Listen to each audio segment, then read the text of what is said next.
Monsieur le ministre Papikian, heureux de vous accueillir ici, à l'hôtel de Brienne, pour la troisième fois depuis ma prise de fonction. Nous avons noué une relation de qualité, de confiance, de franchise, qui nous a permis de faire avancer la relation de défense entre nos deux pays. Et je vous remercie d'avoir accepté cette troisième visite qui donne lieu à une troisième réunion de travail et désormais à quelques prises de décision importantes. J'y reviendrai dans un instant sur la relation de défense entre nos deux pays. Les paramètres, malheureusement, et la situation sont, hélas, si j'ose dire, bien connus. Les nombreux députés et sénateurs qui sont ici présents, d'ailleurs, l'ont relayé à de nombreuses reprises au sein des deux hémicycles des deux assemblées. La relation que nous entretenons avec l'Arménie est une relation fondamentalement faite d'affection et dont l'intimité repose avant tout justement sur des liens d'amitié avec une histoire évidemment particulièrement dense. Je disais, les paramètres et la situation sont connus. Je ne reviens pas sur l'actualité douloureuse sur le terrain humanitaire, notamment au mois de septembre, avec des populations civiles déplacées en grand nombre. Et donc, il nous appartient désormais de nous poser les bonnes questions en matière de protection des populations arméniennes et de la défense de la souveraineté de l'Arménie. Le droit international, évidemment, l'exige, les circonstances l'exigent encore plus. Et donc, cette relation de défense que nous assumons, Monsieur le Ministre, même si nous ne faisons pas partie des mêmes alliances militaires et politiques, elle repose sur le principe simple que vous devez pouvoir vous défendre et défendre votre population, et singulièrement les populations civiles. Et donc, j'y reviendrai, tout ce que nous entreprenons, je le dis pour éviter aussi quelques récupérations informationnelles déplacées, se fait exclusivement sur le terrain du défensif. Ce point presse, Monsieur le Ministre, nous permet aussi de faire le bilan de cette première année de coopération entre nos deux ministères, et puis peut-être sous le contrôle des députés, des sénateurs et de la presse ici présents, de dresser quelques perspectives pour l'année 2024. Je pense que le premier élément de bilan le plus important, c'est évidemment l'ouverture d'une mission de défense auprès de notre ambassadeur auprès de la République d'Arménie, un ambassadeur d'ailleurs que je salue, il est ici, il est quelque part par là en tout cas, il est là-bas. Je l'ai connu dans ses fonctions précédentes comme consul général à Erbil au Kurdistan en Irak. Salue évidemment Madame l'ambassadrice d'Arménie ici à Paris. Et de fait, pour des raisons qui tiennent à l'histoire, la mission de défense n'était pas ouverte à Erevan. C'est désormais chose faite avec un lieutenant-colonel qui a été nommé pour ce faire et qui a permis justement de déclencher quelques missions de travail et de réflexion sur comment renforcer nos appareils de défense. 3 objectifs ou 3 axes de coopération se sont fait jour pour 2023 et 2024. Le premier axe, je vais les détailler puisque c'est la première fois qu'on en rencontre publiquement, c'est évidemment l'accompagnement dans les différentes réformes que vous êtes en train de mener pour la montée en puissance de votre appareil de sécurité et de défense. Le deuxième, ce sont la formation, et singulièrement la formation sur le combat terrestre. Et le troisième axe, auquel j'attache beaucoup d'importance, et c'est un grand retour d'expérience évidemment de ce que nous connaissons en Ukraine, c'est bien évidemment la défense sol-air.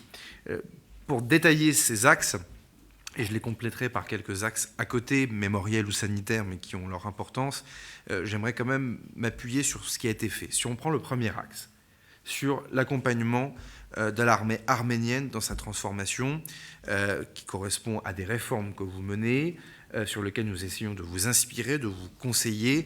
Un certain nombre de visites de travail ont eu lieu, au-delà des échelles politiques, elles ont eu lieu aussi au niveau militaire, notamment auprès de notre école militaire bien connue ici, Saint-Cyr-Coët-Quidan, mais également l'école des sous-officiers de Saint-Mexan. Des réunions de travail ont eu lieu avec la direction des ressources humaines de l'armée de terre, qui nous a permis aussi de vous montrer des modèles de professionnalisation ou de semi-professionnalisation du modèle d'armée, qui est un modèle qu'on connaît bien puisque la suspension du service militaire dans les années 90 nous a conduit à faire un bond de professionnalisation très important, et d'ailleurs nous allons continuer à le faire, j'y reviens pas, mais j'ai eu l'occasion de le dire devant la représentation nationale à de nombreuses reprises. Vous avez pris des décisions importantes en matière de compréhension et maîtrise de la langue française au sein des armées arméniennes pour permettre justement de continuer de développer cette intimité stratégique et cette voie de formation. Et Et je peux vous annoncer qu'une lettre d'intention va être signée entre les deux académies militaires d'Arménie et de France bientôt, qui va permettre de justement fonder et instituer dans la durée la coopération en matière de formation. Pour aller plus loin dans l'accompagnement de vos réformes, après l'ouverture de la mission de défense, Monsieur le Ministre, je suis en mesure de vous confirmer que la République française vous propose l'ouverture d'un poste de conseiller militaire à vos côtés, d'un officier français qui peut donc être votre conseiller, votre consultant en matière de réforme et de transformation de vos armées. Nous l'avons fait dans d'autres pays et donc évidemment avec bonheur nous vous accompagnerons pour ce faire, et je tiens aussi à préciser que des échanges d'élèves officiers vont commencer à se faire prochainement pour là aussi créer une intimité stratégique. Le deuxième axe, ce sont les échanges de savoir-faire et ou d'équipement dans le domaine du combat d'infanterie. À ce stade, on parlera de savoir-faire, avec notamment le déclenchement de missions de formation opérationnelle, on appelle ça des détachements d'instruction opérationnelle pour l'armée française, dans 3 types de domaines de combat. Le premier, c'est le combat débarqué au profit évidemment de l'armée arménienne. Le deuxième, c'est le combat de montagne. Et le troisième, c'est le domaine du tir de précision. Je précise que ces détachements vont donner donc des formations sur le territoire arménien. Et donc là aussi, c'est un pas en avant supplémentaire dans l'intimité entre nos deux pays, puisque ce sont des militaires français qui vont se rendre en Arménie pour exécuter ces formations. Vous le voyez bien, c'est aussi un élément d'avancée majeur dans notre manière de faire. Des équipements, évidemment, vont se faire jour. J'y reviendrai dans un instant sur la défense solaire. Je ne peux pas ne pas parler, je vois le président de la commission de la défense au moment où je dis ça, je le salue, la question des jumelles, typiquement, puisque vous avez besoin de capteurs, vous avez besoin d'éléments de renseignement, et Safran vous propose un contrat clé en main sur justement ce type d'instruments qui sont des outils d'optronique de très haut niveau et qui vous permettront d'améliorer vos capacités de compréhension pour la protection de vos populations et de vos frontières. Troisième axe, je le disais, pour moi il est clé, il est sûrement d'ailleurs l'élément le plus important de cette conférence de presse et de la réunion qui nous rassemble aujourd'hui, c'est la coopération en matière de défense antiaérienne. Bon. C'est un des grands retours d'expérience de l'Ukraine, attaque de drones, attaque de missiles, la protection du ciel est quelque chose d'absolument clé. On est sur quelque chose d'extrêmement défensif, je le dis là aussi, il suffit qu'on ne vous attaque pas pour que ces armes ne servent pas, c'est aussi simple que cela, pardon de le dire. Et puis évidemment, ces outils permettent non seulement de protéger les troupes, mais protègent surtout les populations civiles. Et donc là, c'est une demande que vous m'aviez faite lors de votre dernière visite, et je l'avais entendu évidemment comme une urgence, et qu'il est précieux pour vous, en cas d'attaque, de pouvoir / devoir protéger vos populations civiles. C'est pour cela que nous allons signer dans un instant un contrat et une lettre d'intention, un contrat pour 3 radars GM200 de Thales. Les parlementaires français ici connaissent déjà bien ces outils puisque l'armée française utilise beaucoup ces radars. D'ailleurs, c'est le radar que nous avons vendu à l'Ukraine récemment dans le cadre du fonds de soutien, enfin vendu, donné, mais financé par le fonds de soutien, que ces radars permettent d'avoir des capacités de détection et d'analyse absolument remarquables. C'est ce qui se fait de mieux, je le crois, en ce moment sur le marché. Et donc je salue les représentants de Thales qui sont là, avec lesquels nous pourrons signer, je vais vous chercher, avec lesquels nous pourrons signer dans un instant justement les différents contrats qui vont permettre de déclencher les livraisons prochaines de ces radars. La détection n'a de sens que si derrière elle s'accompagne d'éléments et de modules d'intervention, d'interception des attaques qui viendraient du ciel. Et là, c'est la lettre d'intention qui va être signée avec nos amis d'MBDA, entre autres. On y retrouve aussi évidemment Thales par certains truchements, sur des dispositifs type Mistral, là aussi désormais système bien connu, puisque c'est la premier paquet d'aide pratiquement que nous avions fait auprès de l'Ukraine pour permettre d'avoir une défense du ciel sur la première couche et qui soit la plus efficace possible. Donc c'est un ensemble complet que nous vous proposons, et je précise que c'est de la vente d'armement puisque c'est le ministère de la Défense arménien qui achète ces armes et qui fera l'objet de licences d'exportation comme le veulent évidemment nos protocoles et règlements en la matière. Avec cette défense sol-air, il y aura également un accompagnement plus immatériel, formation de soldats évidemment pour ce faire, et je crois qu'une visite d'une délégation arménienne est prévue pour visiter l'école de l'armée de l'air et de l'espace française, je m'en réjouis. Et puis, nous allons vous aider, vous accompagner dans un audit de votre défense anti-aérienne pour, le cas échéant, combler et réfléchir aux besoins, puisque ces radars et ce dispositif Mistral est évidemment une première pierre, une première étape, mais qu'il devra évidemment être complété. Une fois de plus, personne ne saurait vous reprocher et personne ne verra malice à ce que vous défendiez votre ciel. Je le redis, pour être clair, il suffit qu'on ne vous attaque pas pour que ces armes ne servent pas. Et donc c'est aussi simple que ça. Pour avancer, d'autres éléments évidemment sont sur la table, mais je ne veux pas être trop long. Vous vous rendrez cet après-midi, je le crois, à l'Institut national des Invalides, qui est la plus vieille institution militaire et sanitaire du pays, voulu par le roi Louis XIV, largement utilisé par l'empereur, largement utilisé par la République. C'est là où nos grands anciens trouvent soit un repos bien mérité, soit des soins spécifiques. Et donc, c'est toute la question de la gestion des blessés. Donc là aussi, c'est un des éléments sur lesquels nous allons nous mobiliser ensemble. Comment accompagner les blessés, blessures physiques, blessures psychiques. Nous avons malheureusement une armée d'emploi qui a beaucoup souffert de cela, et donc nous avons développé des expertises importantes. Et puis, comme je suis ministre aussi de la mémoire des anciens combattants, avec mon excellente secrétaire d'État Patricia Mirales, vous dire aussi que nos discussions nous ont amené aussi à avoir des réflexions en matière évidemment mémorielle.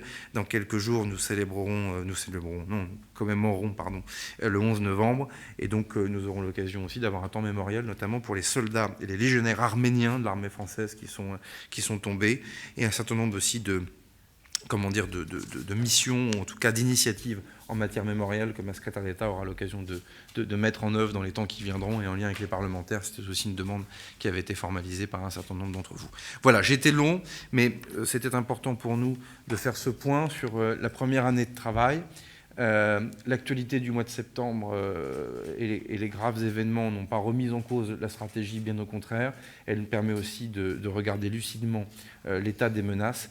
Et donc, sur ce terrain défensif, de protection de votre souveraineté et de protection de vos populations, la République française, au nom de ses valeurs et au nom du lien particulier qui unit nos deux pays, sont évidemment, nous sommes très heureux de pouvoir voir ces contrats signés aujourd'hui et cette coopération de défense devenir concrète. Soyez le bienvenu une fois de plus à Paris, Monsieur le Ministre, et j'ai bien conscience, puisque vous me l'avez dit très clairement, que la prochaine fois, ça sera à moi de venir vous visiter.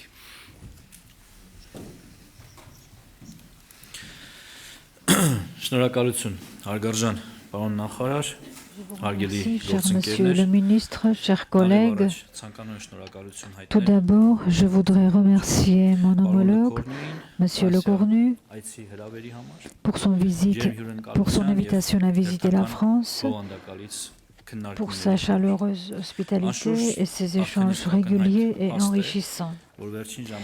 Bien entendu, il est déjà évident qu'au cours de la période récente, l'amitié traditionnelle et les liens historico-culturels des peuples arméniens et français se sont développés en de solides relations interétatiques fondées sur les intérêts mutuels qui incluent les aspects politiques, économiques, culturels, humanitaires ainsi que les sphères militaires. Comme dans les moments difficiles de l'histoire du peuple arménien, aujourd'hui encore, dans la situation militaire et politique complexe créée autour de l'Arménie, la France et le peuple français sont à nos côtés, ce qui mérite la plus haute appréciation, et je vous en remercie infiniment. Malheureusement, les problèmes de sécurité auxquels sont confrontés le Caucase du Sud et l'Arménie ne sont pas encore surmontés. Et en tant que ministre de la Défense, je ne voudrais pas aborder les processus politiques internationaux qui se développent pour surmonter ces problèmes. Je noterai seulement que notre seul objectif est d'établir une paix durable dans la région et d'assurer le développement stable de l'Arménie en tant que pays libre, souverain et démocratique. Pour atteindre cet objectif, nous comptons sur le soutien de nos partenaires et amis. Et au nom de la France, nous le recevons. Et c'est très important pour nous. C'est ma troisième visite à Paris au cours de la dernière année et c'est la meilleure preuve des relations de haut niveau entre l'Arménie et la France dans le domaine de la défense.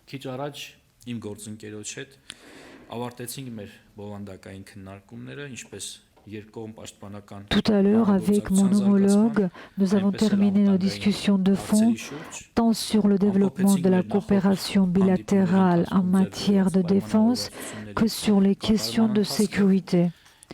Nous avons résumé les progrès des accords conclus lors de nos réunions précédentes et avons confirmé nos prochaines étapes vers le développement de la coopération. Lors de nos discussions, nous avons noté que même si notre coopération a commencé il y a quelques années, elle a connu un développement sans précédent depuis septembre 2022 jusqu'à ce jour.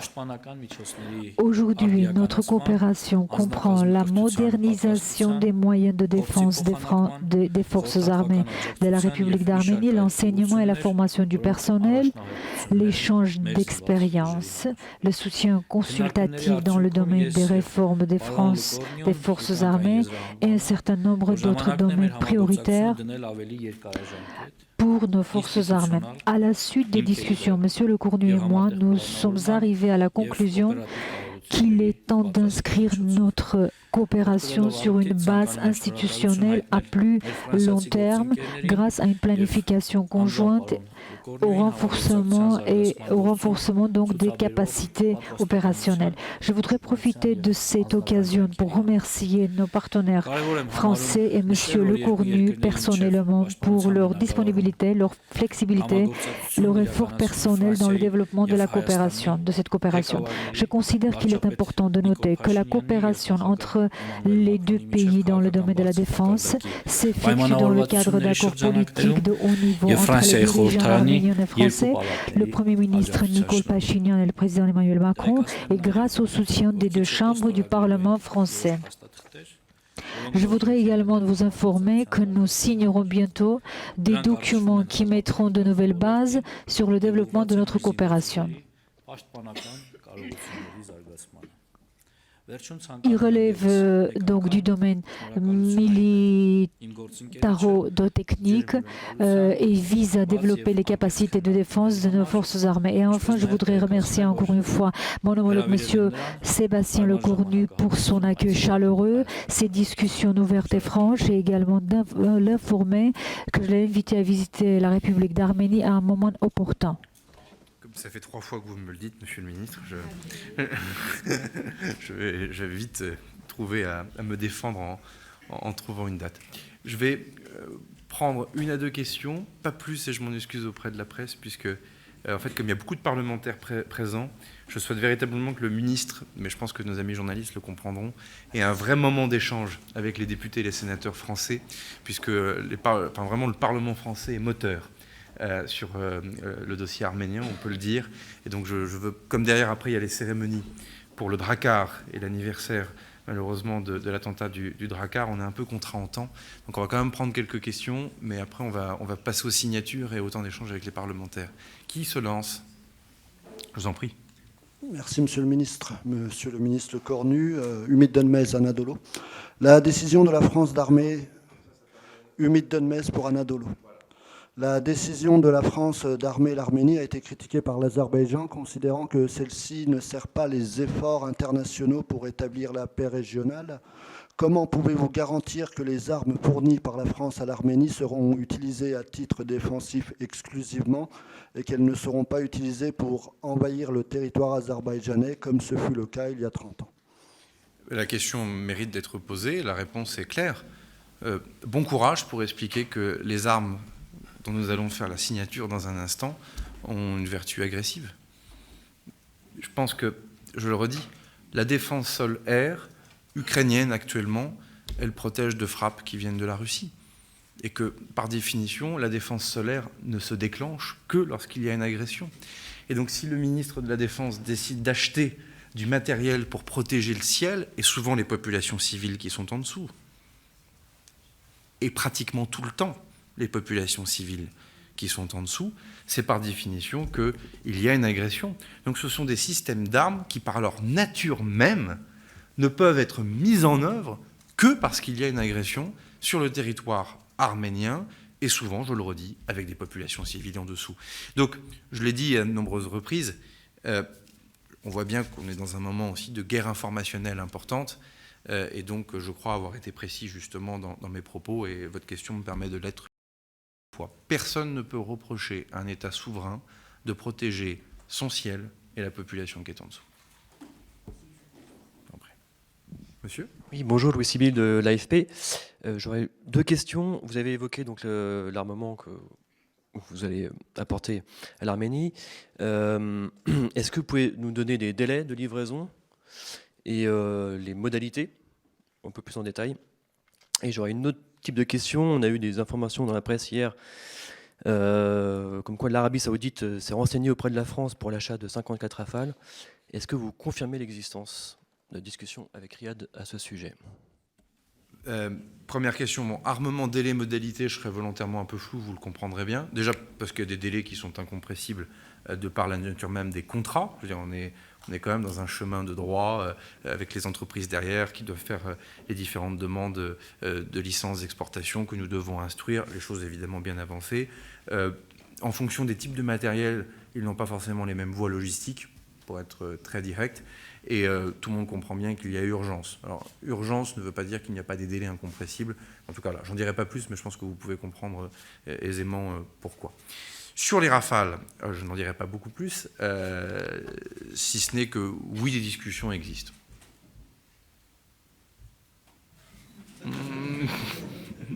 Mais comme à chaque fois, dans ce genre de discussions et de relations commerciales entre une entreprise de la base industrielle et technologique de défense française et un État souverain étranger, le ministre n'a pas vocation évidemment à commenter dans la presse ce qui peut être discuté ici ou là, mais j'ai aucune raison de vous mentir, votre question était précise. Est-ce qu'il y a des discussions?